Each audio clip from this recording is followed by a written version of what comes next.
Hey everyone, thanks for tuning in. I'm Brian. I'm the host of the Left of Greg show. You're going to be watching the video version of our audio podcast. Please, guys, if you like the video, like it, subscribe to the channel. There's going to be more content on there if you're already a subscriber, and a better way for us to get you guys some more stuff. If you have any questions or comments, go ahead and leave them below. Check out our links down below to get a hold of us and to actually find out more places where you can get more information about this. Please like and subscribe. Follow us on Facebook at HBPRNA. Remember, all these cases that we discuss and all the discussions that we have are through the lenses of what we call human behavior, pattern recognition, and analysis. So please like it, share it, tell your friends about it, and we hope you enjoy the show. No. So we should be... We're on Facebook Live, folks. All right. We're on Facebook Live right now? So Yes, we are. Is my lighting good enough, Facebook Live? Yeah, it should be turned down a little bit, Mike. Anybody that's seen you in person. Oh, That's You have the face wonderful. for radio. That's wonderful. I do have the face for radio. Okay. So we will go ahead. I don't have the and voice for radio, so. We'll go ahead and get started for today with today's episode. For those listening, we are going on Facebook Live again. I'll have the link in the episode details. You can go ahead and follow me on there. So when we go live, you can chime in if you'd like to. But today we're going to be talking about, obviously, the recent bombing in Nashville on Christmas morning. Joining us is our good friend, Mike Siracuse. So Mike, thank you so much for hopping on with us today. Thank you for having me. Yeah, so I'm going to go ahead and jump in, and the way we're going to do this today is I'll kind of give a few details about the bombing, just so everyone's on the same page, and then we'll kind of jump into all the who, what, when, where, why, the intent, all this stuff, and Greg and I will talk about it, how we always do about these different cases from the human behavior perspective, and then the reason why we brought Mike on, because Mike, you have this huge background in intelligence, surveillance, reconnaissance, collection, aggregation of data and information. So you're bringing in that background and the overall strategic implication. So I'm just going to go ahead and jump right in for all our listeners. And basically, obviously, I'm sure most people listening to this have heard, but if not, it was early Christmas morning. A guy by the name of Anthony Quinn Warner parked his RV that was packed with explosives in front of the AT&T transmission building in downtown Nashville. Before the explosion, the RV, which was parked there for several hours, started to broadcast a computerized female voice repeatedly warning that a bomb would explode in 15 minutes and directing people to evacuate. The RV actually also broadcast Petula Clark's 1964 hit by the name of Downtown. So the bombing did significant damage to the businesses surrounding the area, but the only fatality that was the bomber by the name of Anthony Quinn Warner. At the time of this recording, which is Wednesday today, the 30th, he was the only person believed to be involved in the bombing. So immediate effects of that, communications were impacted throughout the area, widespread cell phone service outages. The disruption brought communication to the region all over a multi-state area, affected 911 call centers, hospitals. The airport was kind of shut down for a little while, or affected, I guess. A lot of flights delayed in and out.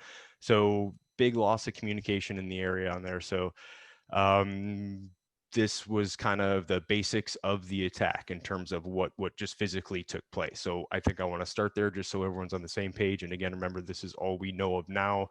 At the time of recording this, nothing else has come out. So I want to go to you, Greg, first to kind of get the first comments and hear about this case.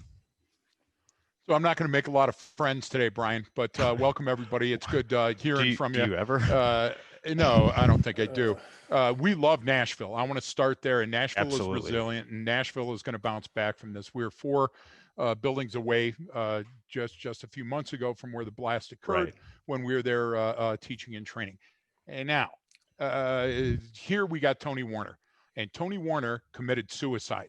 Let's not lose sight and over-attribute a bunch of value to a guy that chose this means of suicide and chose to do it in front of AT&T because he was, among other things, one of the 5G conspiracy theorists and many other things. Yep. Now, that's part one, Brian. Part two is what really pisses me off is that journalism is broken. So what we had to do is endure everybody that ever met Tony Warner at any time in his life and hear them build this story of Tony Warner, who was just a guy. He was a guy that was full. He was an alarm guy. Why? He built alarms because he liked the access. He liked being behind the velvet ropes. He was done. And when he decided he was done, Brian, for the love of God, a year ago, his girlfriend called the cops and said, hey, he's building bombs in that RV, and nobody did anything. So in addition to talking about journalism being broken because it drives us in the wrong directions and vilifies coppers and emblazons heroes, I think intelligence is broken. And I think tactical intelligence is fractured. Okay, well, and I would say you're just saying that the journalism is broken. I get that complaint, but I would just say I would make it a little bit more broad and say these are narratives, right? So narratives come out that we all buy into, but meaning we all do it as human beings, regardless if we're reading a newspaper or we do it when we view another person. So these narratives come out about these events, people, places, whatever, and then we kind of just assume that, hey, that's what we've heard before in the past is it. So this is why we do these kind of breakdowns of the case study, Greg. So you brought up a number of issues of, hey, here's what specifically happened. And then now I'm going to go ahead and throw it right back to you, Greg, real quick, because what's the number one thing that everyone reports is, though I read some great reporting, even initially in terms of specifically what happened, meaning there was footage of it. There was, hey, this is what occurred of the actual events that occurred. Hey, this is what it was. But then what does everything said with? Police are still searching for the motive. Which, well, I'll tell you in this one, the motive was he wanted to die, which he achieved. He achieved it. But this is, and we talked about this on a number of podcasts. In fact, just last week we talked about intent specifically versus motive. But that's where these narratives come from. It's our wanting to understand, and a reporter wanting to explain, and us needing to justify it in our head, going, oh, okay, this is why. We all want to know why. Everyone wants to know, well, why would he do this? Why would he do this? And us, for what we do, and even Mike would probably agree with it too. That's kind of not really as important in terms of a threat perspective and understanding it and preventing the next one from occurring. That's not as important as what actually took place. Is that kind of makes sense, Greg, what you're getting at here? Yeah, exactly. And my thing is, let's not make a rigid box on this guy, because the news media would tend to lead us down rabbit holes that have nothing to do with demonstrating the intent and fixing the problem. For example, saying that his last arrest was 1978. Who gives a shit? I mean, that has nothing to do with it. Saying authorities never had this guy on the radar, and then having 4 articles simultaneously come out saying he was on the radar for a year, but nobody didn't. So what does matter then? You know what I'm saying? So a person's intent matters, their words and their statements. That means a substantial step was taken towards doing something. He gave away all those things. That's a suicide thing. He lied about, hey, retirement and cancer. Those are suicide aspects that if you were doing that, Brian, I would be calling somebody and I would try to get an involuntary commitment because I think you're in danger. So in other words, all of this ramp up, all of this lead up to what was about to happen clearly stated, hey, I'm in trouble. I'm a broken human that's going to act out in some manner. Okay. And nobody did anything about it. Well, let's stick with that for a minute right now, Greg, because those are the comments that have already come out in this in reports. I mean, even immediately afterwards, right? Normally this stuff even takes sometimes longer for us to find out after the fact that, oh, he's been displaying this. But, you know, some of the things he did, he signed over his house and some other personal belongings to someone for nothing, for literally no cost. He told his neighbor just a few days before. I think his neighbors reported, I'm getting a couple different quotes, but the general is, he said, hey, Tony, you know, is Santa going to bring you something for Christmas? He said, yeah, I'm going to be famous. I'm going to be so famous, you know, in Nashville, and the world will never forget me. Never forget me. Exactly. Like, well, okay. So these, you know, I again, people just shrug this stuff off, coupled with the fact they said, you know, oh, we knew he was a hermit. He was always like this. You know, the RV was there for a while. It was always in his backyard or parked in his driveway. And then it just wasn't there for a few days right before this. It's around a holiday. It's around a full moon. For the love of God, what more cues does somebody need? Well, exactly. And then, so same thing you brought up, same thing he told the woman that he signed his house over to. It was, I think he told her that he had cancer. He told everyone else he's retiring, all this stuff. So these are the obviously pre-event indicators that we always look at: the behavior, the showing, the demonstrating the intent. Like you just said, if I start taking all my valuables and giving them away to you and my friends and go, hey, I don't need that anymore, that's a massive indicator for suicide, right? We've seen that from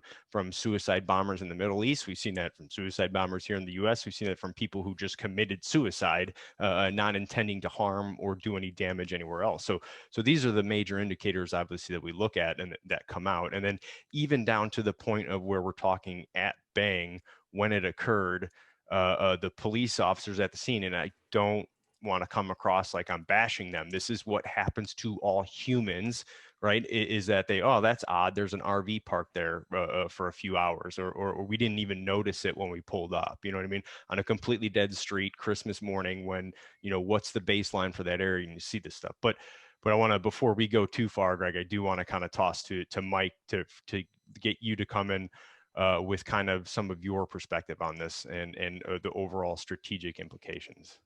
Well, gentlemen, it's I was only a P3 guy, so I can only go up to about 30,000 feet. So that's what I'll do. As far as the media, it's right behind you, confirmation bias, right? Like, people are constantly looking to confirm what they think they know to feel safe. That's the way it is. So let's go there, safety, and then I'll just jump to my big issue with this whole thing is, how does an RV sit in front of critical infrastructure for 5 hours, literally unnoticed? Right. To me, that's a huge concern. So up to 30,000 feet, we've taken a look at this country and we said, hey, here's all of the critical infrastructure that really matters. And you would think, well, that's a lot. Well, the whole of the United States is a lot. The critical infrastructure isn't that much. So you model that, you look at it, you say, this is important. And then when things happen around that, because up to the highest level of intelligence, we're interested in three things, right? Location, identity, and activity. Well, the location we know, and then we kind of prioritize that. So in a perfect world, let's just take this one step worse. It's three guys that are together and their plan is to take down the whole internet. Could they do that with three vehicles? No. Could they come close? It would be interesting. So the system, in my point, is that here you've got this critical infrastructure that is literally a multi-billion-dollar asset, and a clear threat signal sits in front of it for 5 hours. My question is, why isn't that system working?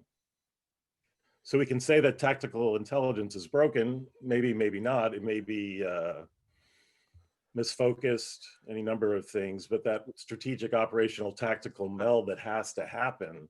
So if you have 5 hours, you know, and you find this van or this thing sitting there within a minute of it being there, now you have 4 hours to talk to the neighbors. And if you have to wake up all of his neighbors to get answers at 3:30 in the morning, you do it. If we want to be serious about protecting against threats, specifically domestic ones in pairs or quads, then we need to get serious about refusing the intelligence in this country, back to Greg's point. Well, yeah, and Mike, I think it feeds into, and I'll let you guys tell me what you think, but part of this is what you talk about, like, all right, critical infrastructure, and this is now the discussion, because, well, excuse me, this isn't the discussion that it should be, because even some of the folks that said, I just want to pull it up real quick, because he one of the guys, I think he's a tech professor of some sort at like Vanderbilt, said, like, hey, you have no idea how big this was. The damage at the AT&T office was a single point of failure. And this guy, Doug Schmidt, he's a Vanderbilt professor of computer science, said that's the Achilles heel, the weak link. When one thing goes wrong and everything comes crashing down. So here's the thing, but because we're human beings in the society that we have now, we're obsessed with what? We're obsessed with ourselves, which means we're obsessed with other people, which we then, that becomes the story. So now this guy, Tony Warner, is the story, and we all want to understand why. And the story should be like, look, this isn't hard. I mean, Mike, you just said it. Yeah, the whole of the United States is huge, but critical infrastructure, well, really, it's not huge. It's a finite set, and that's to our advantage. And then back to Greg's point, it has to be prioritized literally day by day. Precisely. You know, because on Christmas morning in this political environment, with the QAnon and all these conspiracy theories, I'm going to tell you this from my experience and what we should be just seeing at an unclassified level. That building is like number at the top on Christmas morning. Yeah. You know, and I'll use one example, if I may, real quick. Please. I just want to fall back to the French, the one that happened in France that involved the concert and the soccer game. And a little thing that went unnoticed was the name of the band. And it was the Eagles of Death Metal, and that was purposeful. They chose the Eagles of Death Metal for a very specific reason. So with this logic, you say, hey, that band venue on that night is a very high priority. And it's the same thing here. We look at all of our infrastructure, you have to prioritize it. I hate to fall back on it, but you have to keep it in context. And, you know, I've been advocating for a while now that we're on the verge of a new suicide outbreak in this country. I think we're going to see a lot of people that invested their ilk in something that's now gone, being very unhappy. And if we look at the overall picture of this pattern, this, you know, spree shooter, this guy's as close to the Vegas shooter on the opposite end of the spectrum as you can get. You know what I mean? His interest wasn't killing a lot of people. So he was like the Weather Underground meets, you know, I don't know, because the Weather Underground used to do that. Go to critical infrastructure, blow it up, tell everybody about it. I guess the IRA used and to so do did it. the IRA. Exactly. Yeah, so to say the IRA, yeah. Here's the reason tactical intelligence is broken, Michael, and I love that you picked up on it, but I want to make sure that it's laser focused, my argument.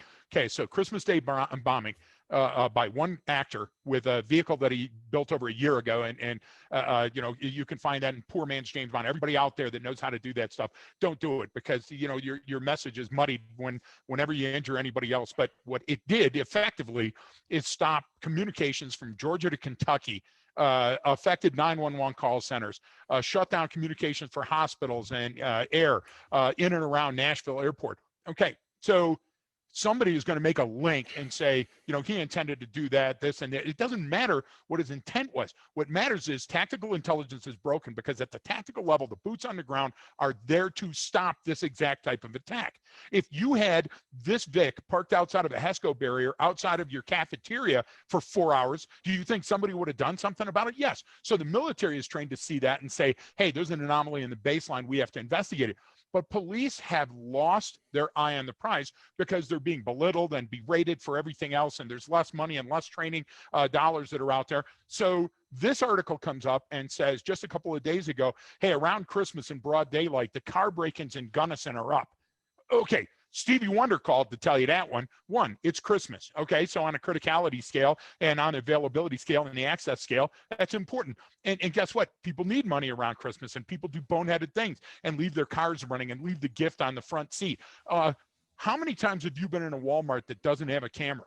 How is it that all of those cameras in Walmart and all of those coppers working the street missed a person walking around and gaining entrance to a vehicle? The same way. It's not apathy, it's lack of training and lack of prioritization. You can't have context without relevance. You can't have relevance without context. At on-duty roll call, somebody would have said, hey, it's Christmas, start driving through the parking lots. You guys at Walmart, if you see somebody lingering by a sled for a while, do me a favor, call 911. None of that happened. That's what I'm talking about. You can't have operational and strategic level priorities if the people on the ground, the boots on the ground, don't understand the mission. And No, that's what happened here. I completely agree with you, but and it's the same issue. It's just a different layer of the onion. Mm-hmm. I can tell you it's unclassified. I mean, this infrastructure has been prioritized. I can say that for a fact. I can say this specific building has been prioritized. Right. And sometimes at the tactical level, right, we just need wake-ups. We need cues. We need intelligence to come down, or signals to come down to say, hey. Otherwise, we get complacent. Otherwise, because I can guarantee if there would have been a flag on that RV that didn't represent USA, it would have got attention. But my point is if you get a signal that says, hey, I mean, and it should kind of be that, you know, critical infrastructure on every day should be part of any force's regular habit, just by design. I mean, ever since 9/11. So we've gotten lazy about 9/11, but the truth is that we're more prone now than we've ever been, over the last 10 years due to these types of efforts by these types of people. So again, you know, this guy's the Unabomber, doesn't want to kill anybody, but he wants to disrupt life. So he has something to say. You know, if you look back on his profile, and we can talk about profiles and everything else, but I again fall back to a higher level. We look at the whole country and we say, are we right now as resilient to this type of ilk, whether it be domestic or foreign, as we were 10 years ago. And I'm here to say unequivocally, we're not. Absolutely. We're not in the Total area of agreement. wildfire. We're not in the area of wildfire. We're not in the area, obviously, with prone diseases. Yeah. And it looks now like we're not. I mean, New York City spends, I don't know how many billions of dollars to create their own intelligence network. Right. Now, I would hope that they're, taking the basic things, again, back to the French, example. Those things matter because you can't protect everything, but you have to get inside of these guys. So you get inside of this guy's head the same way you would get inside of a spree shooter's head to a degree. He had something to say. Ideologically, I don't think he was left or right or anything. I don't think it really matters, No, right? I agree with But that. he had a recognizable psychological disorder that is Mhm. still part of that same ilk. I'm sorry, and I'll say it, that lack of reasoning cult that exists that says that, hey, these things don't matter. Well, in good common sense for the United States of America to go forward so we keep enjoying the things that we enjoy from a strategic and operation and tactical perspective, one at a time, we have to look at it and say, hey, this system should be capable. And I understand the privacy. We'll just set that aside and say you operate up front with that. But the system has to be capable of saying, hey, 4 pieces of critical infrastructure on Valentine's Day all have the same type of vehicle parked out in front of them. You can do that with AI, machine learning, and connections that enhance the tactical. Because I would argue that the problem with the tactical is the same thing it's always been. There are huge seams now that exist, even after we've spent billions and billions and billions of dollars. I Yes. guarantee that every force in the country is still getting anti-terrorism money. We'll take a little bit of that. And I'm not indicting the National PD either. Not at all. No. What I am advocating is a good quality after action review that says, why did this vehicle sit in front of critical infrastructure for 5 hours? That's 5 hours of My argument is intelligence this, that Mike. could have, real quick, that's 5 hours of intelligence that could have been used pretty wisely. Yeah, look at the Mobius loop. Every AAR is the beginning sentence of your mission statement for the next mission. That's Sure. what's missing. What's missing is we're not learning from the example. So Marin and I, a couple of years back, Marin Shelley and I were doing research on Somalia because we had a project that was going there. And one of the things that we found out is that the large-scale attacks were always occurring on the days where the Muslim population, specifically those that practice Islam, were at church.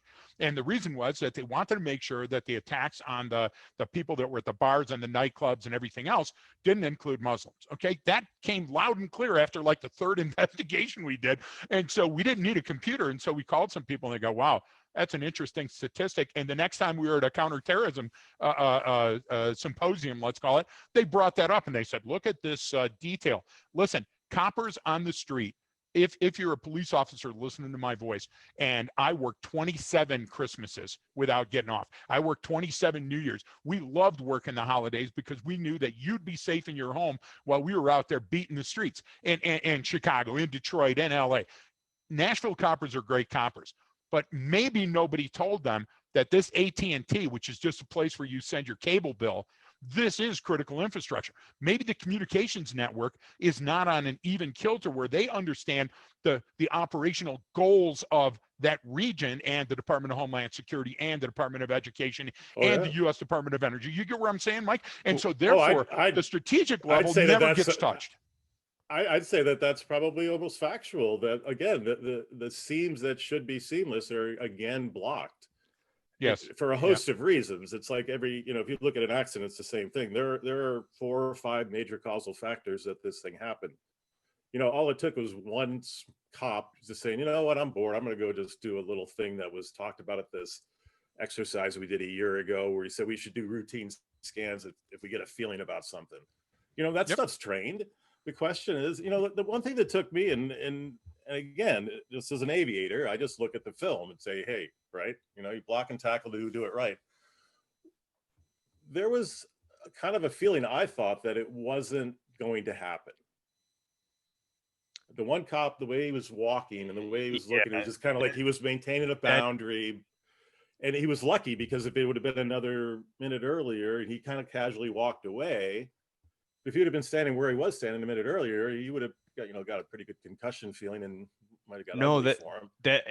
that speaks to understanding the threat and not listening to our own kind of intuition, I guess, and a number of issues. Mike, like we're so hyper focused on external threats, and we're past that. Like, I mean, there's never going like. We're so large. I mean, you look at how civilizations form, right? From families to tribes, and then cities, and then city states, and then once you reach that certain point, and it's only a couple hundred people, you got to worry about the insider threats, right? You have to worry about what's going on inside the castle walls. You know what I mean? And we're at that point as the U.S. that we have been for a long time. That's always been a bigger threat. Well, not always, but meaning it is now and has been for quite a while. Probably the last 12, 15 years. I would say even longer than that. People shocked at that, say 12 years at least. Well, since I mean, 2007. But I would go back even farther than that. But my point is, we're always looking up and out. We don't think about those inside. And then even like you just said, brought up, and this isn't to bash on those guys walking the street when they watch the body cam footage and they're going, man, this is creepy. That's weird. This is like out of a movie. And I'm like, what are you doing next to that RV? I'm like, it's right there. If it's broadcasting, get away from me. That's the whole thing. You're a bomb until proven innocent, right? In that situation, like you don't sit there but they just never, like you just said, well, that'll never happen here. My kid would never shoot up the school. Those attacks won't happen here. That's always somewhere else. And it's like, no. And just understanding all you talked about was basic stuff. Hey, that's a critical building. So when you're near this building, it's more important than those buildings over there. So things that happen around here are more important, just like we would at school. Like you said, like a school, if I go walking around and I just stand outside of school and I stare at it for a little while, eventually a cop's going to show up because someone's going to see me like, hey, dude, what are you doing here? Like, you have no business here, right? It's the same thing there. But if I did that 3 blocks down at a shopping center, well, that's just normal activity. It's just all about that context. Well, again, I'm a little concerned from the technological and the melding perspective, because Greg's point is so well made. The question becomes, we'll fall back a little bit. What about an information awareness service to cops that says, hey, some of your protocol here, I mean, if you don't know it, it's important that you do know it, and here's why. Because we're also getting a report, through this service that says a similar RV was spotted on a camera in Detroit, and a similar RV in the same morning, and they're all headed towards critical infrastructure, and we're 4 hours out. But now you have an ability, and again, I understand the privacy issue, right? But there are ways with that too, if you look at it from a perspective that we're interested in location, identity, and activity. So my question is, why wasn't there just a simple license plate reader outside of this building that was in real time capturing these things? Or a timer. I mean, these are simple. A timer. These are simple activated timer. Exactly. These are simple transactions that happen over the internet, right? So the question becomes: is that building or our critical infrastructure not censored enough? Isn't there not a camera that says, "Hey, there's an RV sitting in front of me"? That's a pretty simple one, right? That triggers some type of AI machine learning that delivers an information awareness service to the National PD that says, hey, from a strategic perspective and an operational perspective, we think that you have just gone on this Christmas morning from green to yellow. That's all. Why aren't departments on a national scale, a green or yellow at red? And I understand what happened after 9/11. I'm not talking about it being widely publicized. I'm talking about good operational heuristics between the operation and tactical communicating through the strategic level now, because now you have a guy who's 55 whatever, or 63 whatever his age was. He's representing millions of men that feel just as disgruntled, and he will find some heroes among those guys, or we'll find some people that admire what he did. But my point is that the system should be smarter than it is. I totally agree. Brian, if I could illustrate a point that Mike is making here. Okay, so first of all, Brian, I think the cops were heroes. The cops didn't know what was going on. Right. They might not have been trained in this specific type of protocol, but they did save lives by getting people out of the area. Okay, so we got to applaud them. And nobody else, no common citizen was going to show up on Christmas to do that. Certainly not an AT&T employee. But what happens soon after that is all the money that we spent goes on lateral communications. So every agency that was near Nashville knew about what was going on quickly, and not far away, they had a white box van that was broadcasting similar signals, and the coppers stopped that guy and hooked him up for a series of felonies. And now you got this copycat thing that's going because people still have scanners and information.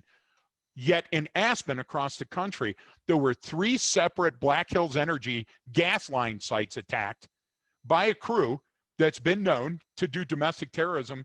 And guess what? The Pitkin County Sheriff, that's out in Aspen, Colorado, not far from where I'm at right now, broadcasting from Rogue Manor West, and they missed it, and it was within 24 hours of this bomb going off in front of AT&T. What happens is the message is mixed up. We keep looking for this bald-headed Superman with the white cat and all of these different things coming together to coalesce to create danger, rather than looking at the simple thing that absent AT&T and absent this bomb being parked in front of it, this would have been avoided. So simply the elevation of situation awareness in this incident would have created a mitigation. That's kind of what I was going to comment about what Mike was talking about, of some complex attack that can be seen at a national level like that. Yep. That's great, and that would be amazing. But any one of those could have been, avoided. Meaning, if there was some complex attack, hey, now we got an RV here in this city, in this city, in that city. Holy crap, It's a big one. But we can either one of those could have been seen, just like you're talking about, that someone mildly curious with their environment who went, hey, let's make sure we check this area. I mean, Greg, I don't want to say where and when, but not long ago, I'm literally driving in from our hotel to a training course, and what did we see as we drove past that courthouse was, a vehicle parked there with a bunch of gas cans, and all we had to do was go, besides wipe our pants clean, just do a lap around and go, okay, what's going on? Okay, here's a guy working the string trimmer. There's a guy with okay, that's all. Right. But it took what, 30 seconds. And that's what we're talking about, is attributing value to those observations that we pass up. Precisely. And especially if that's your job, but really anyone can do that. Just identifying because it's very hard when we think, oh my God, everything could potentially be a threat. Everyone's trying to get us, whether that's an attack of some sort, political, religious, whatever the ideology is. Everyone's constantly hyper alert, like you said, but you're not doing anything when you look at the world that way. There's only so many ways someone can come in and kill you. There's only so many places to attack with any sort of significance. So put your money there, Brian. Yeah, and that's what it is. It's that prioritizing, but we don't do that personally. And now what do we want to do? How many documentaries and news reports are going to come out about this guy and his whole life and everything that happened to him? And you're putting way too much time and effort into looking at people and him and not extracting the lessons learned, right? What is the lessons learned here that we need going forward, and learning those lessons at a tactical, operational, and strategic level, because that's what it is. I don't give a crap about this guy or what he believed in, because he was an idiot anyway. Like if you think that I'm going to blow this building up, like you're so far outside of any rational thought that I don't want you in my society. Okay. So I don't care what that thought is, whether you're on the left, right, center, whatever the crap is, dude, you are so far out. But what happens is now, because this happens, and then you get copycats that come in, right? Like you're talking about. Now it starts to normalize that behavior. Now that person who has that similar thoughts goes, oh yeah, you know what? Hey, that's a good idea. I'm going to load my RV up with a bunch of bombs now. And that's the issue. I think we're getting to the Let me ask one question, Brian. Wait, Mike, 1 second, Brian. Let me ask you a question. I think, and I want to see if you think the same way, I think more time is going to be spent by the Fed trying to explain away why nobody executed a search warrant a year ago when his old lady was sitting on the porch saying, I want to turn in his guns because I think he's violent. I think there's bombs. And they said, well, we can't go in the yard, can't look in it. Listen, there's a whole bunch of things that search warrants allow people to do, specifically based on fact.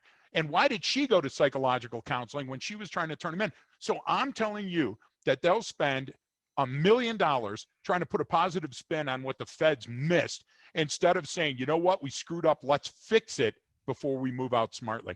And Mike said that these type of incidents are necessary. So we go, wow, we need to focus more on the infrastructure.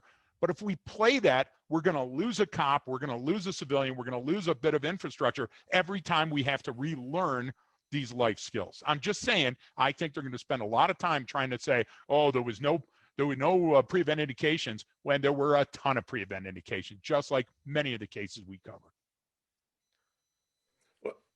Yeah, I agree. We should come to an agreement. I'm going to argue that he was a very rational person. He was warped. His deductive reasoning took him to the only place that he thought that he could. I mean, we did my son and I wrote a script about a survivor of spree shooters. So we did a deep dive. This was right after Gabby Giffords got shot. Just a deep dive into spree shooters. And it became really clear to us that it's a game, Yes. to a certain degree. And this guy wanted to be different, right? Mhm. Because in order to in order to contain the complexity that's capable of these types of minds, especially if they're collective and in very small groups, we better be concerned. That's all I have to say. I mean, this guy did it was a terrorist, because terrorism is easily Mhm. defined. Terrorism is not so much about the event as it is about the reaction to the event. That has Yes. been true Yes. with terrorism ever since the beginning. Yep. If I Yeah, take Mike, a but I Cecil, got to go on record saying that Tony Warner was a bully and a coward. He may well, have rationally sure. thought out his suicide. He He- may have been a Petula Clark fan. He was probably wearing his favorite belt buckle and hat and had a drink before he blew himself up. But he was a bully and he was a coward, and he wanted to say and his way. Anytime that you have that dangerous combination, bells and whistles need to be going off, and computers aren't there yet. Well, no, it's not a question of whether computers are there or not. I mean, my interest in this is to look at what happened. What were the causal factors that allowed, and again, I'm going to get very specific, that allowed a white RV to sit in front of critical infrastructure for 5 hours with no one taking any. I mean, I'm even indicting the strategic level here. I'm indicting AT&T a little bit here. AT&T, it's like, hey man, you got a white RV that sits in front of one of your most critical pieces of infrastructure and nothing. Well, Right. maybe you should hire us to tell you what you should do. Because Exactly. no, I'm being dead serious now. Because No, if no, you're I'm that dead bad, serious. But it's remember, that ship has Christmas sailed a morning. couple of times with them. It's Yeah. Christmas morning, AT&T, and you had an RV sitting in front of your building for 5 hours. I know guys that could set up systems for $100,000 to keep you safe from that. That would send an pennies on alert the dollar. to. Yeah. You know what I mean? It's not a hard tactical fix, but but again, I want to get back to your point. All of the things that you said about him being a coward and a bully, yeah. But from my view as a hunter, because that's what I am, I'm going to hunt these dudes. So I'm going to go back to the core elements of the way I grew up, because a lot of it stemmed from that betrayal that a lot of these people felt from their institutions, whether it was the church or whether it was all of that stuff. So now they don't trust anything. So they're easily, back to your confirmation bias there, they're, whether it was Timothy McVeigh, who grew up literally has to walk by the guy's house, that mindset, it, Greg and Brian, for sure, you've got to crawl inside of it and say, okay, we've got a huge country here. And quite realistically, three dumbass bully cowards that are bright enough could cause a huge problem. Look at what one guy did on Christmas morning.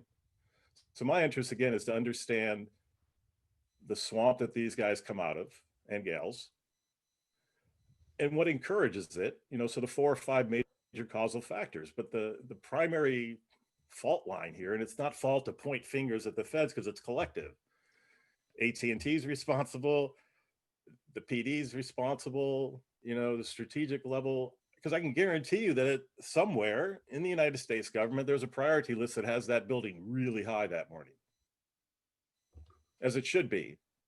But if there's no mechanism, information exchange that happens between these institutions that empower that kid to say, hey, I'm on the scene now at 6:30 in the morning. I'm talking about the safety of that kid walking there. Now he's standing there with full protective gear on, because he knows after 4 hours of intel gathering, because they woke up all those guys' neighbors and said, this guy's a threat.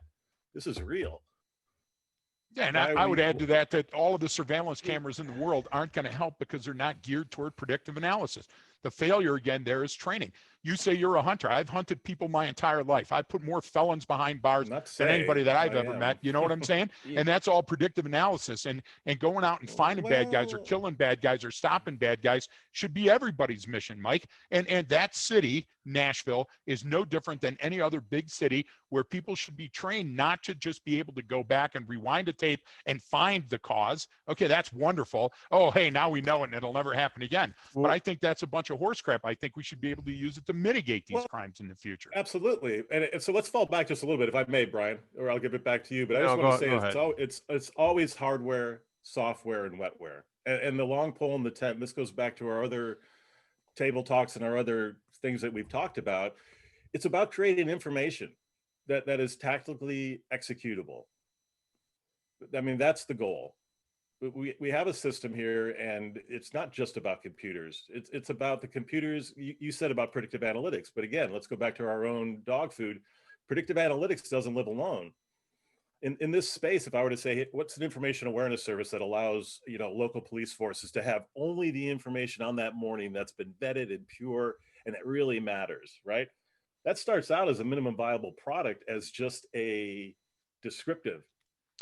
You know, it says here's the lay of the land, and then we go again. We go to a diagnostic, and then we go to a predictive, and then we go to a prescriptive. But again, machines don't operate in themselves. I have cameras there, and I have UGs there in front of these buildings to send a signal to a cop to confirm it, just like I would a submarine. That's a huge ellipse. Now I need the tactical eyes with the proper training, proper cueing, because to me, I look at it and say they just weren't informed. It's not going to happen here, right? You said it earlier.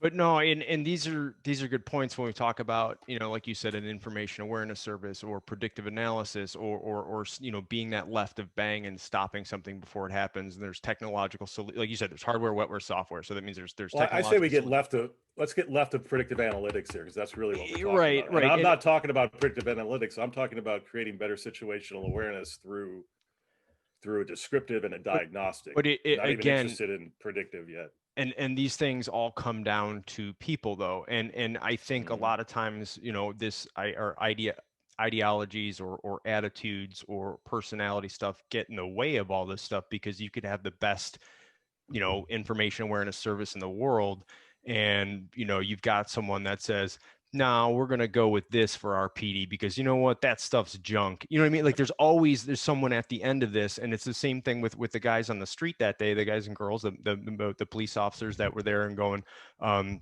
know, hey, this is odd, this is weird. They're out there doing their job, but even them, like it you could tell it never clicked in their head until it actually happened. And that's not, I'm not bashing on them, but that happens all the time in a lot of these. But what well, you know, it's the same thing with on a ship, right? I mean, there's a reason, but the thing is that I would say it's a verification, validation, accreditation problem with information again. If these guys are getting, say, hey, this is no kidding, this is a real deal, because it was obvious to me that they were like, hey, here's another event. Yeah, but then that's what I'm saying. What makes it any different? That's what I'm saying. They don't have any context. Right there. So their own, almost their own, you know, personal information awareness system of how they process this an event and add context to something like that right there wasn't even working. And not their fault. It's not a blame. It's just literally like they weren't even trained in that. But so well, it's not even, I don't know if it's so much of trained as much as it is, look what we've gone through in the last 5 years. I can only speak to a couple of specific police departments. I can't speak to Nashville's culture or anything like that. But let's just say that I'll just say this, when in the Navy, if you had a divided nation, chances are you're going to have a divided ship. Right. No, yeah. And you got the same problem in police forces and fire forces and everywhere. If you've got a divided nation and divided leadership, you're going to have divided forces. When you have divided forces, but not if you have. You've got seams. That's my only point. I get what you're saying. And as a red teamer, all I want to do is crawl inside of these guys' heads, but you know, and gals' heads, and say, what am I going to attack and why am I going to attack it? But you also know that really good leadership can overcome stuff like that. Meaning, and I think that this gets into. I think that's the big problem. But this gets into a number of different areas, and my thing goes back to, because you know Greg and I do is human behavior, and that obviously gets us into a lot of areas because everything is touched or influenced by a human, can be profiled, right? But this is still, when it gets into different ideological differences, kind of get in the way. I mean, you look at even how all of this stuff is reported, it's all narrative. Here's the narrative. It's the same thing again. So in 6 months, when I sit down and turn on Netflix, I'm going to see the documentary on this guy who blew it up, and they're going to interview the whatever FBI agent, and they're going to interview his second grade teacher, and it's the same damn story every single time. And so we get so obsessed with that and these people and what happened versus what we're trying to do. And that's why I want people to focus, and we have a small platform, but to go just look at the actual event, take all of that out and look at the event, what happened and how you could have prevented this. Just a person walking down the street and going, hey, that's odd over there. What right in front of the AT&T building? Oh man. Like, and I think that's more important, because what happens is when we start going into drifting the area of, and everyone does this, look at the pundits on every cable news channel as an expert in whatever, whether you're an expert in terrorism, you're an expert in psychology, like they break it. There's so much. So what's that pure signal that we need to vector in on, so Mike? interesting you say that, because I look at it and I ask two questions at this stage, right? I say, what infrastructure right now is it really at risk given the predominant domestic threat? That's first. And then second, what clear signatures in this, so we can learn about this, what clear signatures were most likely missed, and who should lead this change? I mean, it's funny, if you look at the maps, and I can't say it for sure, but it looked like it, the big cement blocks things that we would make in front of buildings that everybody had. So you go to the commissary now, you can't park in front of the commissary, you have to park a block away. Okay. We spent all of that money, and that's a lot of money. And again, this last weekend, I'm sure that there were millions, if not billions of dollars spent still in post-terrorism money for police forces and other things. And I just say it, if we've got all of this weapons of war equipment sitting in garages waiting to be used, then why don't we use the weapons of countering war, of information used effectively every case? Because that's the thing, and it takes humans and software and hard, because again, a well-trained human is better than anything else. Absolutely. If one captain had a thing that said, hey, we're going to do every holiday, we are going to do a tour of our critical infrastructure every 2 hours. That's simple military stuff that we're used to. We're just not getting the executable orders, in my opinion, framed by some type of cops aren't military. Well, cops aren't military. This comes down to training. It's not a question of being military. No, you're missing a valid point. You're making great points, but you're missing something. Are you telling me that coppers went over based on an investigation a year before, and somebody said this guy at this house with this RV is supposed to be building bombs? That information should not go away. This is not about a computer base. This is about somebody at roll call that said, hey, did you notice that RV in front of AT&T? Hey, who'd the plate come back to? Tony Warner? Hey, didn't we have a bolo on Tony Warner a year ago? That's what I'm talking about. It's the street level guy, again, I'm at the same point. How does an RV sit in front of AT&T critical infrastructure for 5 hours and nothing's done about it? Everything else aside, because what I heard you say is exactly the way that I grew up with cops. The simple logic of forensics that says, hey, back to my original point, a simple license plate reader, AT&T. I mean, one of the biggest advantages we had after 9/11 was we used license plate readers because it got around the privacy issue. Right. Think about it. And I'm talking about license plate readers were other people. I'm with you. It's not an either or. And I totally agree with your point, but I'm talking about at the lowest level, a person walking a dog on Christmas morning, seeing that should have been spurred to call somebody. And when the dispatcher put it together, they should have said, this is a recipe for danger, and people should do that. And that's the human in the loop that we're missing at the ground level. And that's right. So what you're both talking about, Greg is emphasizing is more the bottom up approach, or Mike, you're more the top down approach, but not, because you need both, and they have to go hand in glove, right? I mean, because it goes in context, right? It's Christmas morning. There's an RV parked in front of the building. One view of that could be, look what's happening in the country. Millions of people are unemployed. People are just everywhere. Now, back to your point, Greg, but if you're doing a license plate check and this guy's got his RV parked and he owns a home, how many miles away, dung. I mean, something needs to be said about that. But if that, because I'm with you, Greg, but it can't be, because what I see from a general view of this malice, because that's what it is that we live in a culture that has a hard time distinguishing reality and reality TV generally. and then in our own lives, it's not beneficial to get involved. It's just not. Yes. And we're in violent agreement there. And my only repeat comment, and it's not redundant here, is that training could have altered the outcome here and of the Pitkin incident and of many other things by just doing a simple algorithm.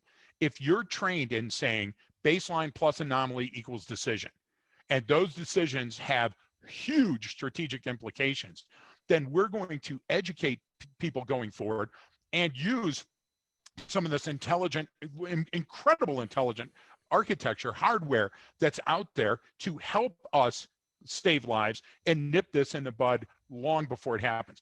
Instead, they're going to spend $100 million on telling us what happened. And a year from now, a great report and a documentary are going to come out, and somebody's going to sit down on a shelf to the next shooting, to the next. So I'm in violent agreement with you, Michael. And Brian, I think your points are well taken. I just think that what we're doing is we're trying to make excuses for the people that see things and don't do something about them. And it happens every night. It happens with DUIs, it happens with domestic abuse, it happens with drugs and criminality and everything. And I think the wrong approach is trying to say, hey, there's a bunch of disgruntled Americans. Yeah, you know what? I'm pissed off. I'm out of work right now. That's why I'm on a podcast with you, Mike. We're trying to get new work. But that doesn't mean it's okay for me to drive an RV in front of an AT&T and blow up. So we should be able to pick those people up faster. You're misconstruing my view of this. Has nothing to do. It's as far it's trying to be a producer's view of it, to understand. We have to understand what the threat is doing. I'm just speaking as a red teamer here. I mean, with a look at eradicating this threat, the same way I would look at a Soviet sub or anything else, because it's similar, right? We can't one off it. I agree with you, but it's humans, and it's humans exactly. are it's always different. been humans. That's why computers can't do it. They're not completely different. It's the same thing. If I'm hunting a submarine or a terrorist or people like this, I don't care. It doesn't matter, because they all give out signatures. Okay, they all give away signatures. Every one of them. That's the good point. Understand their signatures. That's the good point to focus on. Okay, so I think these issues get conflated because we have so many experts. I'm doing air quotes if you're just listening, or pundits, right? The idea is, to us, to you, Mike, and certainly to me and Greg, like, these are all the same thing. An insider threat is an insider threat, whether it's this guy blowing up the RV, a kid going into school to shoot himself, a kid committing suicide, someone at work stealing. Like, to us, those threat analytics are the same. Like, I don't know, I might not know what their intent or what their end goal is, but you can still figure out, hey, this, based on these set of circumstances, put into this context, this is wrong and leading to danger, or that something is going on here versus something going on there. Now, there is a lot of noise out there, and that confusion gets tough. And that's what my big thing is about, even like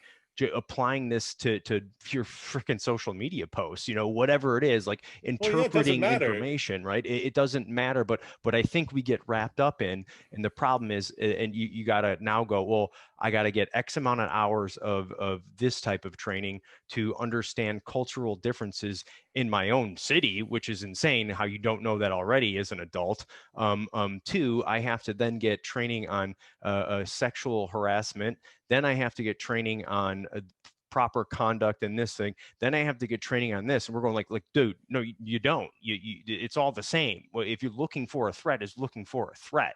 And if I use the proper methodology and I can verify using artifacts and evidence to support a reasonable conclusion, I'm going to be right so many more times than I'm wrong. And when I get to that wrong point, it'll be obvious at some point, right? I think we conflate all of these issues. And of course, everyone, I mean, even some people commenting along on Facebook Live, it's like, oh yeah, we gotta, it's all their fault. It's like, no, it's your fault too. Right? You know what I mean? It's this infamous they of just, oh, it's these narratives like, oh, it's just a disgruntled old guy who he was, old white man who this, or it's all cops are racist, or all politicians are crooked, but not this one that I voted for. Like, these are just narratives. And if we got to get through that, that's all fucking noise that someone is trying to capitalize on.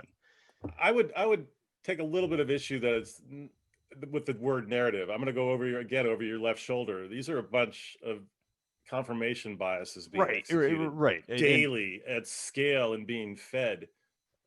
daily So and many at of them are scale. being Yes. and being fed sometimes from, some woman sitting in, St. Pete, whose only job is to convince the American public that candidate A is this. And that's what she does every day. Right. And then from a domestic threat perspective, so back to what we were talking about, right? Like, again, my focus is at the operational layer here. It's saying in the state of Tennessee, I've got this many police departments. I've got a context of Tennessee. We need to be able to give them the best executable intelligence so they can do their job. And their job, they understand, don't want to get too involved in it. As a minimum viable product here, as an information service, not interested in predictive analytics. I'm going to say that you guys are really good, or you have the training, you have the intent of getting really good. We're going to provide you the first baseline of something that is valued and executable, that matters. Because right now, it gets back to what you were saying, that same thing that affects us as a culture. We're all trying to answer questions. I'm at the point in my life all the time is I'm not going to answer any question that I don't agree with. I'm more interested in the question than I'm in any answers here, because we can go down this road. I've seen it. It's broken my heart too many times over the last 15, 20 years of playing this narrative out, because once a confirmation narrative becomes a cult, then the narrative becomes the confirmation bias, and that's what's scary. So let's solve the hard problem on this podcast, right? I'll go each of you answer separately. So Greg, how would this have been prevented? And I know you're going to say, well, it's training. Look, I get it, but what does that mean? Like, you, from your perspective, how would this be trained, or how would this have been prevented? And then Mike, you take it, how does that work at an operational and strategic layer? So like, what if this had been put in place, then this bombing would not have happened. What would it have been, that thing that would be put in place? Yeah. So real quick, I think it's already been in place. That's what concerns me. And it's broken. That's my original argument. This was a suicide that spun out of control. I want everybody to know that I completely agree with Mike Siracuse. I'm just looking at it through a different lens. I'm the boots on the ground lens, and Mike is in the intel center on this specific point for this specific argument. So strategically, Brian, what's happened is we have COVID, we have an election year, we have people thinking that this is more important somehow than other previous years. And strategically, we don't have a national goal. We don't have a national message. We don't have a law enforcement or first responder message that's clear. That creates turbidity, which muddles the signal. Operationally, we have a whole bunch of people with a whole bunch of money, each of which, like you brought up before, think that they have the answer, and that the answer is making things bigger and more expensive, okay? And then at the ground level, what we have is the foot soldiers every single day in the emergency rooms, at triage, the fire departments, everybody else that aren't getting any of that shit. And what they're getting is they're getting a bunch of tools, but they're not getting the training to be into picking out the signal, the bandwidth of that signal, and not only finding that signal a bunch of all the noise, but then likely saying, this is the most likely origin and message that I'm reading, and this is the most dangerous. And now I don't have to focus on anything but the most dangerous to save lives. So when I beat my training drum, what I'm trying to say is you have to have clear standards. You have to have a method. You have to have an architecture and a procedure to get from here to there. And money isn't going to get us out of this. And a bunch of talking heads on the news aren't going to get us out of this. And technology isn't. It's going to be a human that's in that loop, that's emboldened by all these things, that's going to pick out and go, hey, what's this guy doing with the gun in front of the bank? Hey, what's this kid doing coming out of an Uber heading into school? That's all I'm saying. So Mike, then kind of from your perspective, I know you did say, you think it's already there, that it's broken or it's not working. And I always throw it back to that too, is my always thing is, okay, let's not reinvent the wheel. There's been a lot of smart people who've been alive before us and throughout the history of mankind or womankind. And what do we mean? Like, why are we still not figuring this out? Why are we still this? And because all of these really, really smart people have laid it out. Like when I read new stuff, I'm like, oh, this is the same thing someone said 100 years ago. You know, I mean, this is the same thing someone said 100 years before that. So what is it at our layer? How do we not get that institutionalized? Why isn't it carried forward? Yeah, Um, that was not an easy question. no, Like it's, I it mean, was, it's like, we could go a number of places with that, but I was thinking well, let's just look at it for what it is, right? Yeah. Again, I'll put on my accident investigator hat, you know, and it tends to, I don't know, with people that kind of look at life from a duality, that it's one way or the other. As an investigator and as a good analyst, you can't, right? Right. You walk into this situation and say, what's the data? And in this case, the information telling us. Well, again, and I'm going to be really simple. The information is telling me is that an RV sat in front of critical infrastructure with at least 4 parties that should have direct responsibility for keeping that property and us safe. And it sat there for 5 hours because I've got to start somewhere. So the hard problem to me is, why isn't that information, 1, captured, and then 2, made available to the people that can execute on it?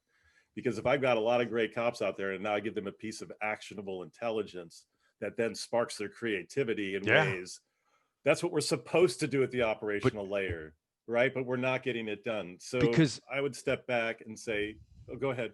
No, because right there, what you're talking about is the most important thing is that person on the ground, and all this amazing like technology everything. is supporting that individual. But that's what gets lost. We look at the, oh, here, That's been happening for just in my tech life from 20 years right now, and it's where I focus information exchange requirements to represent the user. Artificial intelligence, great for what it does. I'm interested in augmenting human intelligence, and that's what we're talking about here. So let's just take it from a classic anti-submarine warfare, which is a classic signal noise ratio problem. You get a possible, which says, hey man, this guy, we got some intel that says that this guy is building bombs in his house and his girlfriend's not happy. You know, you get a possible when you find his RV parked in front of the AT&T building on Christmas morning, you know, and then you do some back intel, and then you've got a certain when the thing blows up. Well, we want to be left of that bang, right? Well, we can be left of that bang.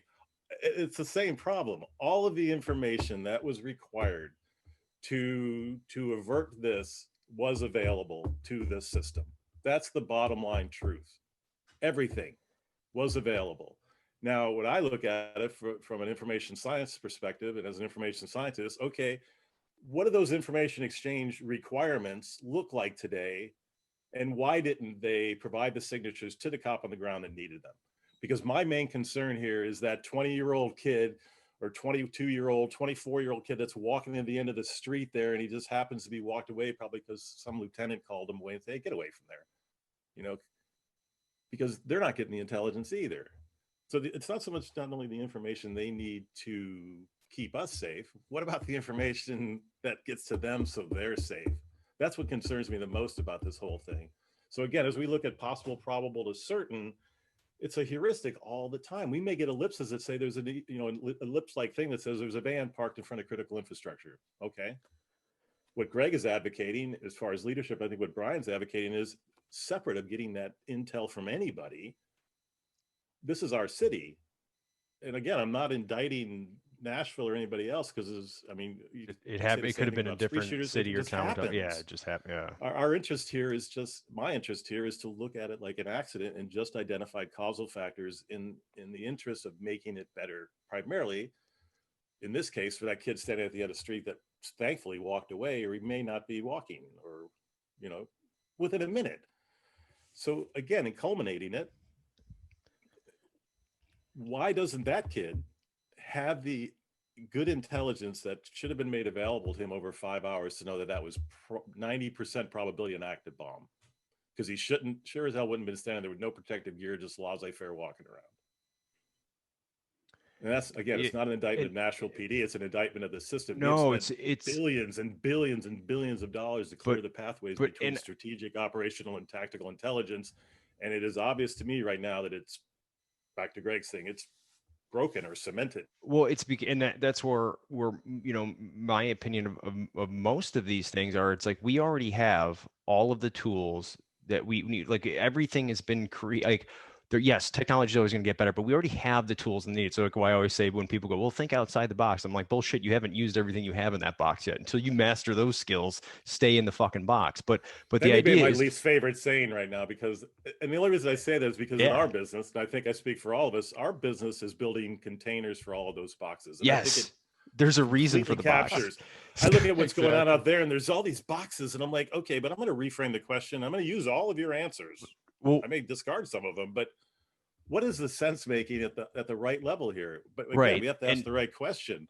And What's broken? it's because we constantly throughout the human race we once we created, once whoever decided to turn a rock into a hammer, right, or whatever created the first tool, we then look for different technological advantages, whatever that technology is, but we forget that a process or a method or training is a technology. A new skill set is a technology. We look at it Well, as rocks of technology. right. That's what I'm saying is like, well, no, that doesn't have a screen. That doesn't have a user interface. But we forget that, and that's when it turns into which term I hate, and is that. And Greg, I know you're the same way, as the human in the loop. It's like, no, we haven't mastered machine in the loop yet. There are still situations where Mike and I, let's say we're talking over a radio, and that message gets confused. So we haven't figured out A to B conversation through one medium yet. We haven't mastered that yet, but then we're already trying to take the people out of it and go, well, let's just get this tech. And I think that's the issue, is that we don't use them effectively as they need. I mean, how many times have you seen a piece of gear or equipment sitting in a Pelican case in the corner not being used? How many times have you seen someone with a $25,000 thermal night vision combined optic with this white phosphorus thing, and they're like, well, we only use that at night. It's like, you could use a thermal during the day, right? And here's all the things you can Well, do. It's yeah, like, you've heard the numbers of how much software sits on, let's just say, government servers that'll never be used. It's the numbers But astronomical, and it gets back to Greg's point. We have to have the user in mind always from the beginning. yes, And if I may, real quick, so something struck me when you were talking, Brian. I think at a core, we've kind of lost our survival instinct.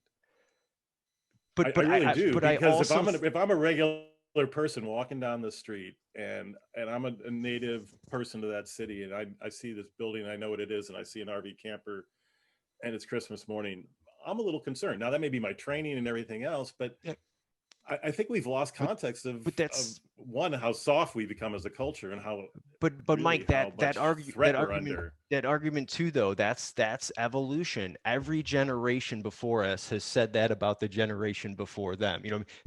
500 years ago, I guarantee there were a bunch of guys sitting around going, yeah, we're becoming too soft. So Yep. it's But everyone. nowhere in our history have we had as much capacity as we have right now, and so limited capability. If you would have but told let me in me 2020 that we'd experienced, and all for the same reasons, information sharing, in my opinion, pandemics, the wildfires at scale, and not that they're happening, but our response to them. That's what I mean by losing our survival instinct. right. We have amazing capacity, yet people are suffering at a scale that we shouldn't be suffering. So let's set survival instinct on a shelf, and let's put right next to it something equally as important as advanced critical thinking.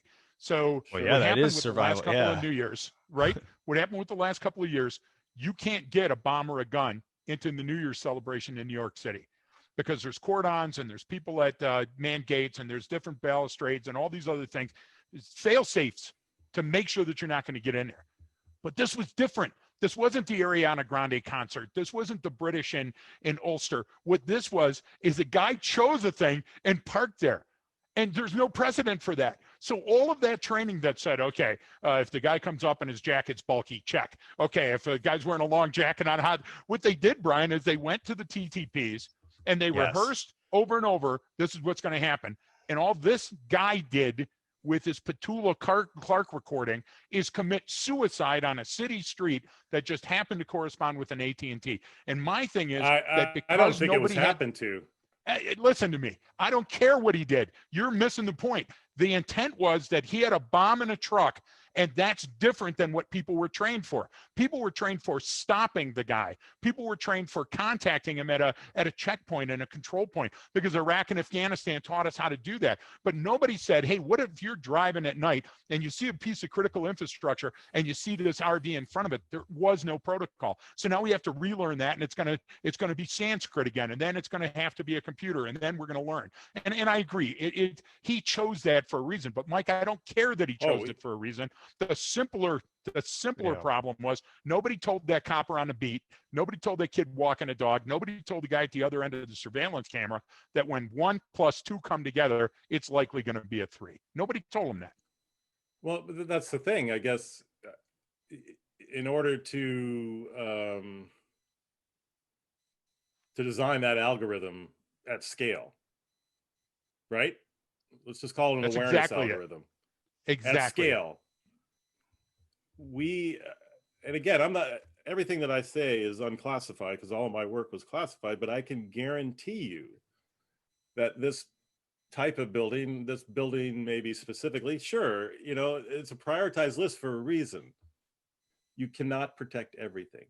You can't. That's true. All you can do is prioritize what needs to be protected. Now, the ultimate goal is just like if you're hunting submarines and you get an ellipse, either the system itself sends a signal or it is signaled by the system. What should happen in those types of situations, because again, it's Christmas morning. I shouldn't, if I'm really focused on keeping infrastructure safe, it's a habit, right? It's a habit. Unless, again, but our posture has fallen so far due to a host of issues.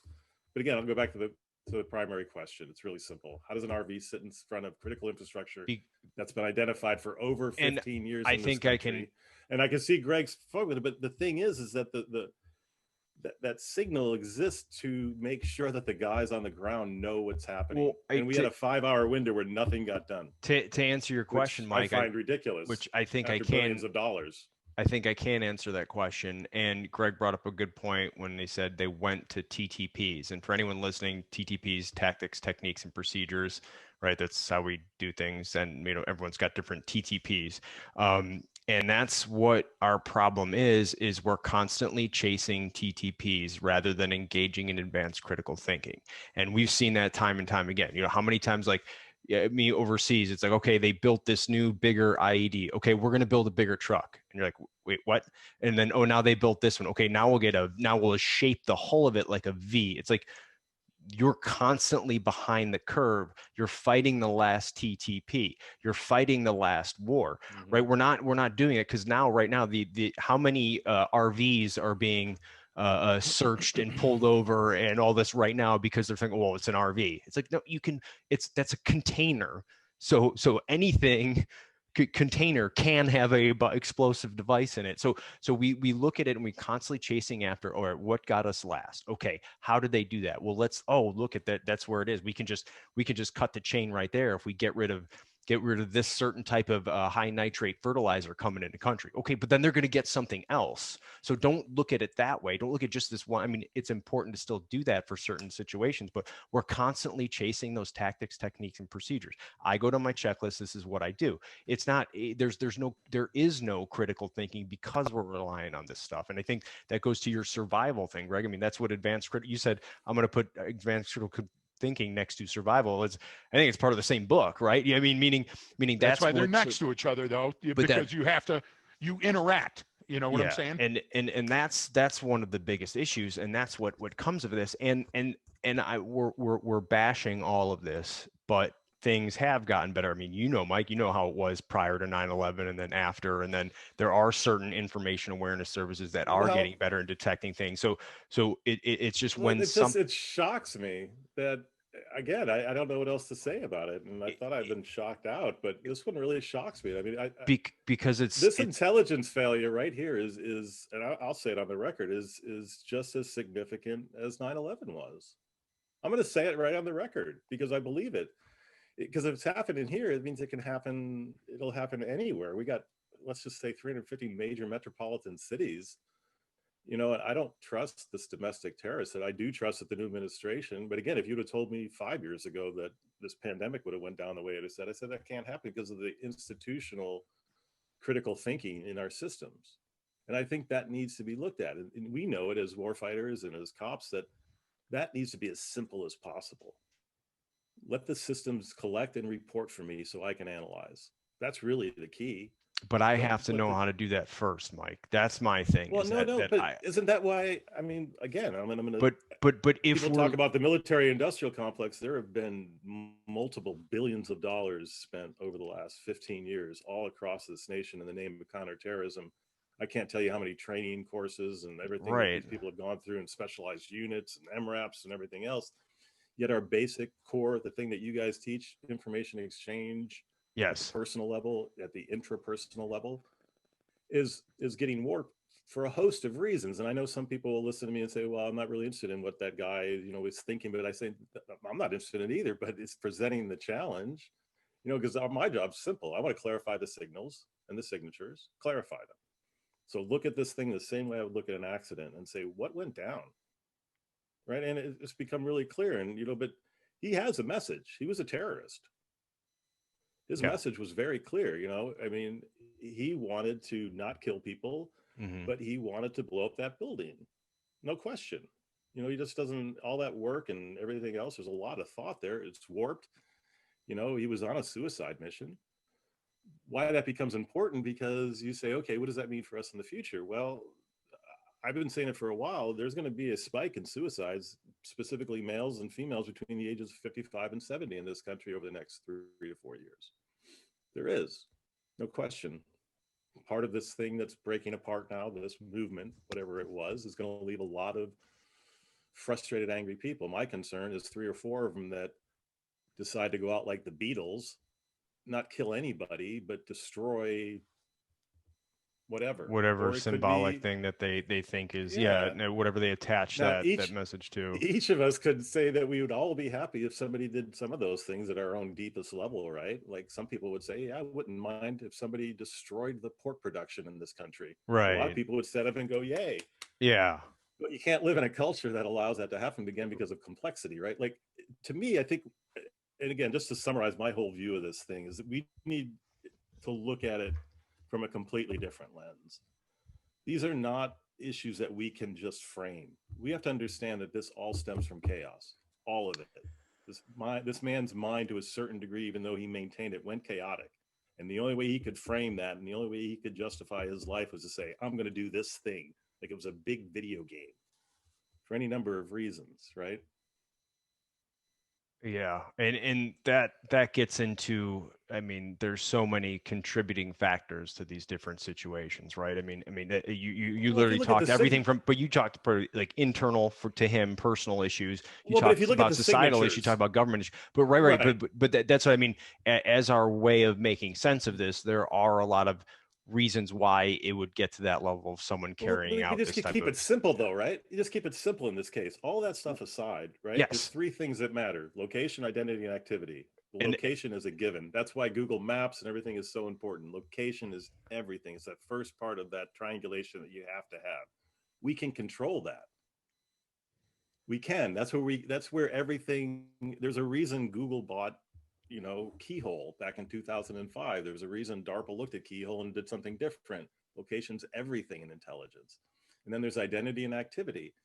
Again, my interest is at the highest levels of saying, how can we have hardware, wetware, and software work together the best possible way to make sure that those signatures are delivered to the people that need them timely. That's it. But what it takes is because this isn't a new discussion at all. No, this is the same thing we talked about after 9/11. It's the exact same thing. There was a failure of intelligence. And people say, well, we weren't really expecting, vehicle. I had a discussion in 2003 with a guy, and I got chastised because we were talking about vehicle-borne IEDs, and he said, that's not going to be a problem in this country. Like, yeah, it is. People are going to do whatever they need to do to make an impact. Back to Greg's point, our question is how do we teach them? But not only train them, but train the system to support them. If you can't train the system to support the humans, if the humans aren't acting in a rational way. I guess that's my standard point. People are, what is the warfare of keeping your city safe? That's what I would ask them. What is counterterrorism posture this morning, place a police department. I Is it get that, something you think about? but that becomes something in terms of, remember after 9/11 we had the yellow, Oh orange, no, I red, remember. green, and people were just like, this is junk, this doesn't tell us anything. Like it has to be specific to something, and that goes down to, instead of getting in these big nebulous concepts that all interact with each other and influence each other at a macro and micro level, you boil down to, like what you said, location, identity, activity. And that's what Greg's doing too, is that, look, there's a million things we could pick apart from just this event and do a 12-hour podcast on. There's probably 700 items we could extract. So what? How do we boil it down? What do I need to do? Well, you don't need to know all that. Like you just said, it's location, identity, activity, or baseline plus anomaly equals decision. And these are factors that have to happen at that tactical level. We don't look at the tactical level correctly. Can we talk a little bit about that one? What's that? Right. Can we talk about that one a little bit, the baseline? Not that I disagree with it, because I don't. In this case, what we came to find out is, you say, how many databases or data sets that you need to look at to do this scale of thing? It's like, not that many. But the next thing you looked at, there's three types of indicators. There's a pure indicator, there's a support indicator, and there are anomalies. And they need to be clearly understood so the machines and the humans can talk about them as such. Pure indicators are, somebody gets money from a front organization, right? That'd be a support indicator. A pure indicator in this case would be somebody parks a white RV in front of critical infrastructure. That's a pure indicator. Right. That should be sending off at least enough just little bells that just say, hey, not a national system like we had after 9/11, but internal to that department. If because that's what I would say. Say, okay, Mike, what would you do? Well, if they hired us, we'd say this, do a purple team and say, these are the 10 types of signatures, given the environment, given your city, that you should be looking at and looking for. Things that park in front of critical infrastructure on significant dates is a signature you should be looking for. I'm not talking about overall change of your whole system, but a simple awareness that these types of situations, these 10, are important enough to frame at least because again, like what I would ask, what's their terrorist readiness level inside of a department? Because I'd have to say in this one, it wasn't really high. Now, there's a host of reasons for that. I'm not indicting them. Again, you put an Islamic flag on that RV and it doesn't sit there for 5 hours. I can guarantee you that. But again, it's Christmas time. People look at that, lots of hardship across the country. A guy's parking his RV. There's one part of the equation. Nobody's going to think twice about it. If the posture isn't such, well, there's another piece of the pie that's not going to think about it. So it's just like an aviation accident. There are a whole host of things that had to exactly line up for this event to happen. Any one of them doesn't happen, the event doesn't happen. So my point becomes, okay, what are the signatures that we can see left of the bang, like Greg talks about? And how do you stop this? And short of that, how do you keep that kid at the end of the street safe so he's not unaware of literally what the system knew for 5 hours? That guy was a threat, but it didn't have the collective ability to put it all together, right? There were enough signatures out there that said, because this wasn't a failure of indicators, like Greg talked about. We had indicators. That's a great statement. Yeah. So listen, it was not a failure of indicators. Real quick, it wasn't a failure of indicators. It was our models of persuasion that failed us. Again. So I'll just throw it out from human behavior and psychological and sociological. I admire absolutely everything Mike Siracuse has done. I think he's got a brilliant mind. I think he's spot on when he's talking about the operational levels of information and exploiting that to create actionable intelligence. But my worldview is that this is a broken human. Tony was broken. Yes. And Tony was walking around broken for a long time as a suicidal, selfish, coward bully. And people teach you how to treat them. And the people around him are the ones we should be indicting, because those people around him that allegedly knew him the best, if you read all the journos, saw that he was broken and saw that his intent was evident and did nothing about it. So I'm just rolling the dial a little bit back from the 5 hours that he set in front of there with the RV transmitting the messages in the last hour. I'm saying we can roll that back a year and then 3 years and then 5 years. And we can say that predictive analysis at the street level with even the most basic training would have identified this cat long before he would have been able to perpetrate this horrible crime. That's it. That's all I got to say.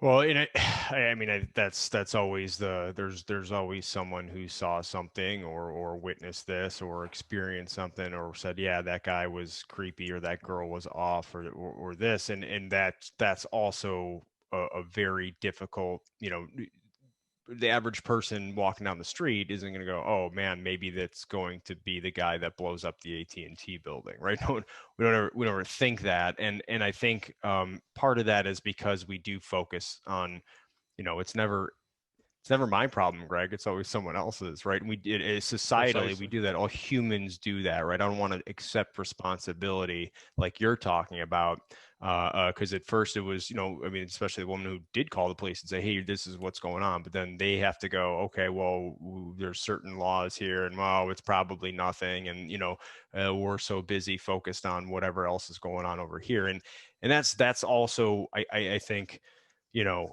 one of the decisions where I always say we're chasing TTPs or looking at what just happened or not understanding an external threat and insider threat and how much worse those insider threats are. I mean, it's because they're harder to see, because they create more damage in the community in our country, and the second and third order effects are much worse. And it's easy. Look, when someone not look at 9/11, we were all live for that one, and most of the people listening to this podcast probably were too. Man, yeah, that unify us, and we all worked together and said, man, we got to go fight these people that attacked us. And then we've suddenly, for a minute or a day or a year, a week, whatever, forget about all this noise and all the hyperbole and go, holy shit, there's something bigger here. We may not exist because of this, right? We have an existential threat to our lives, and then we forget about that stuff. But there always is an existential threat. There's always something there, and we choose to focus on other issues, and that affects us at a tactical, operational, and strategic level. And Mike, I like how you kind of focused on that operational level needs to be really good, because that strategic level is going to change, right? It's going to change with politicians and administrations, and meaning the direction. Your strategic vision in this regard, your strategic vision is changing every day, possibly every hour. Yes, when go back to the French model, when the Eagles of Death Metal are playing a concert, that model's changing all the time, because you can't protect all the infrastructure in this country. It's just not possible. So again, you have to prioritize it. And the reason is you kind of look at it like a tactical action officer within a carrier, right? Yeah, all that stuff's important. All the intelligence. I can have a signal that's 3 years old that's really valuable. But right now, I've got an RV sitting in front, and what's my CWIS? What's my 50 cal that makes sure that thing, what's my information equivalent of a CWIS? Well, it needs to be a simple camera that AT&T. I can't believe. I can't get over that they do not have better physical surveillance of their building. It just blows my mind. I'm not even indicting Nashville.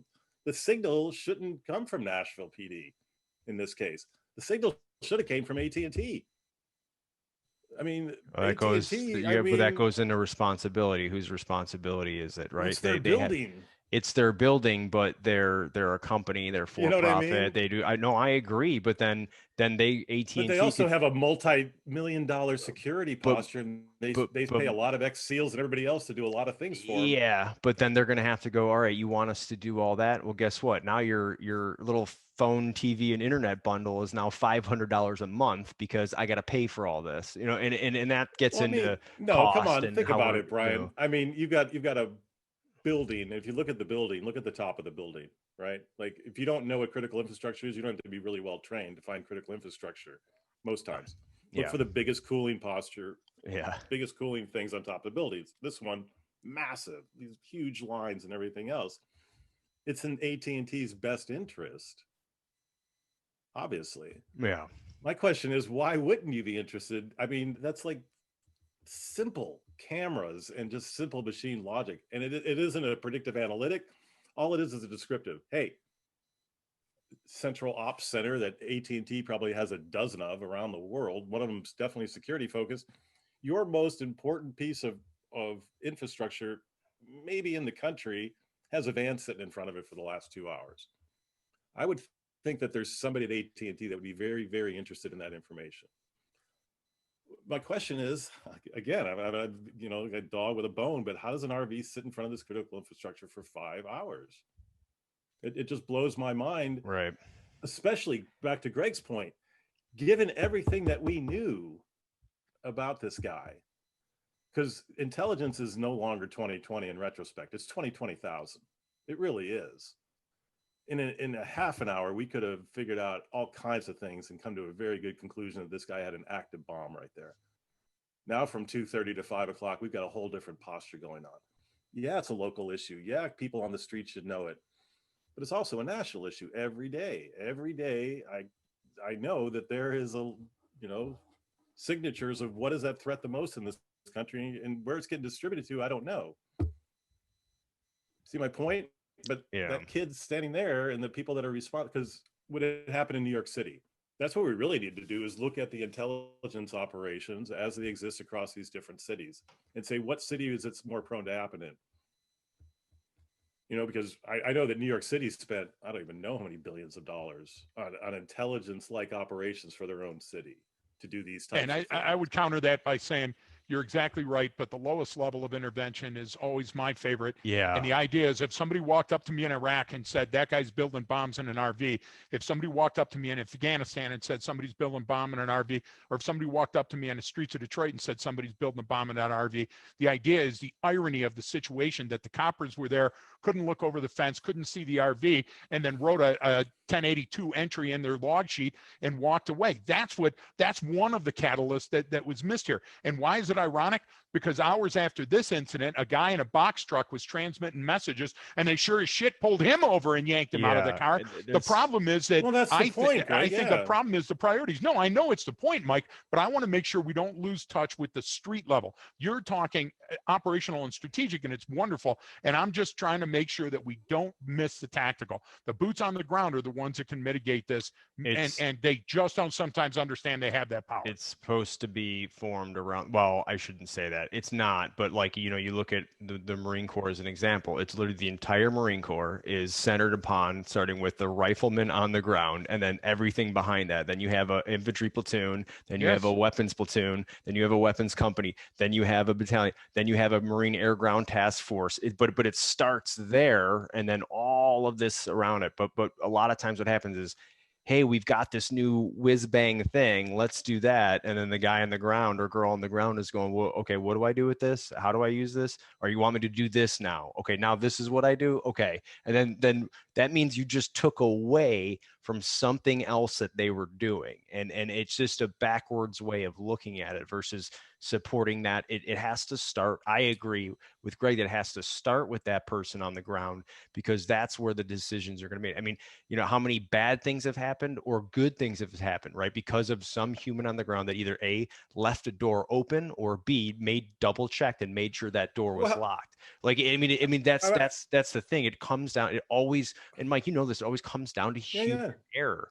Absolutely, always. So, my point would be real quick. You say, what's the simplest fix here? Yeah. Right. If you're only given no money and you can only use what's out there, what fix would you provide to every police department out there? That's the question we should be asking ourselves right now for no cost. Here's what I would recommend. We know what the critical infrastructure is in this country. And this is a leadership issue, right? If the leadership says, hey, for the next 2 months, we're going to be keeping an eye on the critical infrastructure in our city. Nothing more than that. That's a simple, just like a Marine would get. It's like, hey, on your priority list while you're doing your job, here, what I would do is I would provide every city in this country a list of the critical infrastructure in their country, and then open up that mechanism. That's probably, it is highly classified, but because I think that's probably what happens here.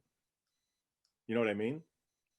But if you get people's awareness up to say, this is the critical infrastructure in your country, or in your city, I believe every cop in every city, and I'm talking like a guy who boots on the ground as a tactical air traffic controller or as a pilot hunting submarines. Every cop in every city in this country should know verbatim where every piece of critical infrastructure in their city is. That's the same thing that every cop, fireman in Buffalo, every fireman in Buffalo, New York knew the location of every single water hydrant in the city.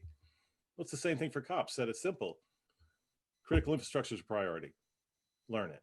Nothing more than that. That's a simple analytic and a simple leadership thing that says this is a awareness problem. Again, we can get into descriptive and predictive and analytics, but really it's just about saying, what are you guys focused on? Because again, this concerns me that on all levels, both from a hardware, a wetware, and a software, strategic, operation, and tactical, there's a problem when this can happen on Christmas Day in the United States after the billions of dollars that have been spent in actually saying that this shouldn't happen. Yeah, no, I mean,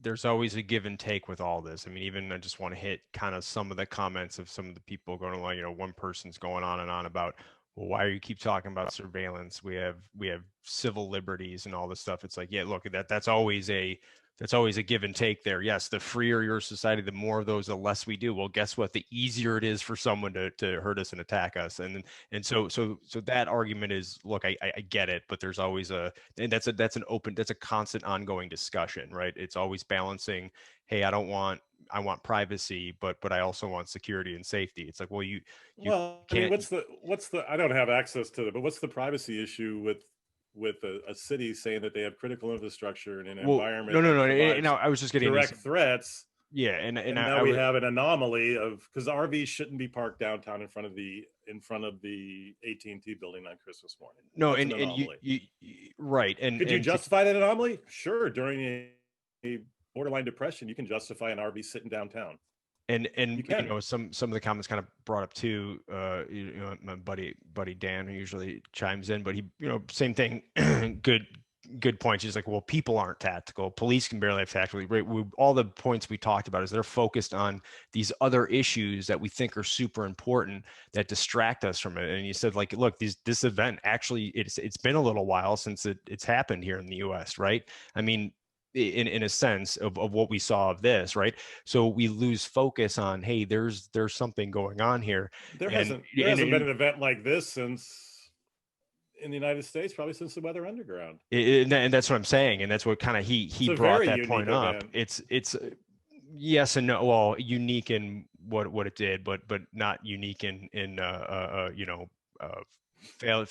plenty of indicators being present, right?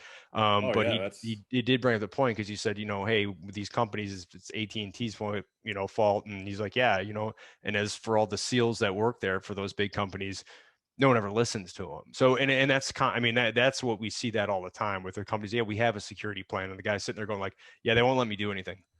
I told them they need to do this. I told them they need to do that. They said no. Like, I told them they need to do this, and they said so. So there is still that. And that happens everywhere. There's always, like, even with like COVID right now, right? Go to every terrorism or counterterrorism conference and all this stuff. And what does everyone want to talk about? Like, either, some sort of extremism, whether it's homegrown terrorism or Muslim extremism or this or that, or China and North Korea and Russia and this. And then when it gets for the doctors to come up and go, hey, let me talk to you about what a pandemic would do to that. Everyone goes, hey, you want to go have a beer at the bar? Yeah, this is like, no one's sitting in the seats anymore, because it's like, that we don't care about that stuff. And we just realize, well, it just shut down our whole economy for a year. I mean, we don't ever prioritize these things correctly sometimes, because we're so focused on what's happened last, what's right in front of us, what's the last thing that occurred, and how do we protect against that. That's my issue with a lot of it. But I think we kind of covered a lot of areas, and I don't want to go too much farther, because a lot of the stuff that we brought up, we could go very much further in depth with. Mike, I like how you did boil it down to stuff like location, identity, and activity. think that there needs to be an information awareness service that makes sense and works, and we're still working on that. And that information awareness service starts with the individual. What is my information awareness? We all said, like you brought up the points, okay, we don't have those survival skills anymore. We haven't been tested as a human being individually much anymore. Well, guess what? We can learn, we can train, right? We can figure out that advanced critical thinking stuff to now be able to see that RV sitting out in front of there and go, that's odd. We need to call in someone now, or prior to that, when Well, it has to be odd in context, though. It and in has to this be time odd it that the was. RV It is sitting in front absolutely. of a piece of critical infrastructure. So again, from an information awareness service, what I would provide them is, hell, a simple map of what your critical infrastructure is in your city, and how they should know this at certain mechanisms within their departments. But how is that going to be prioritized? Given, just as an example, is one piece of infrastructure more important given this sequence of events, say near the new president and this holiday, than this piece is? Well, yeah, those are things that can be done with, the whatever the leadership, that they have a little think tank for an afternoon, and get together with, like Marines used to do, with just simple cards, like, just know your infrastructure in your city, because that's the best way forward to protect yourself. Because let's face it, if four guys want to come into your city and create havoc, there ain't shit you're going to do about it. If four guys with the right intent or gals want to do havoc, they will, and it can get ugly quick. So you got to get left of that bang to see any signatures that may be provided. This guy did provide plenty of signatures. He did. The biggest one in my mind, the biggest signature that went unrequited, was 5 hours sitting in front of critical infrastructure, though. Right. And that's the most critical signature there is. I think I'm gonna end it on a comment that actually you said, Mike, that I really liked, and it said, you said it's confirmation bias happening daily at scale, and I think that can be used for a lot of different areas and different things that happen. So I know we'll probably talk some more about this one. We appreciate you coming on and sharing this. I know it was a good discussion that, again, I think shows the complexity of these situations. I don't like the fact that we get so focused on the individuals involved rather than taking the lessons learned going forward. And we get the, I'm going to read more about this, Tony Warner guy in the next thing, and versus, hey, this is what was important. I think we brought up a lot of good discussion points that all interact with each other. Like I said, there's a lot of contributing factors to these, but there are takeaways. There are things you can do to mitigate it. Are you going to mitigate every one of them? Nope. But can you mitigate a lot of them? Absolutely, you can. I mean, these are all winnable, achievable, attainable goals. So let's focus on what matters versus getting around that noise. So unless you guys you can't hunt what you're not, if you don't know what you're hunting for. Hey, that's simple, right? Like, there's some signals out there and you want to aggregate them, but the human mind right here is the best algorithm that exists. And that's what back to Greg's point, always, fundamentally, it's the guy on the ground, the gal on the ground that's making that decision. We need to get them the best information we can, contextually driven, verified, validated, accredited, in a way that they can execute on it. Otherwise, we're putting them in danger, and our infrastructure in danger, and our cities and our towns and our nature and our culture in danger. We know how to do this. Again, I'm just shocked that this happened. Yeah. All right. Well, on that, I think that's a good point to end on. Thanks everyone for tuning in. Don't forget, check out episode details for links. You could follow us, follow me on Facebook so that you can follow along live and chime in if I get a chance to read them. But sometimes we're too engaged in conversation. I'm trying to follow along and take notes that I don't always get to read all the comments. So I apologize for that, but I do like hearing from everyone. And thanks for listening along. Don't forget that training changes behavior.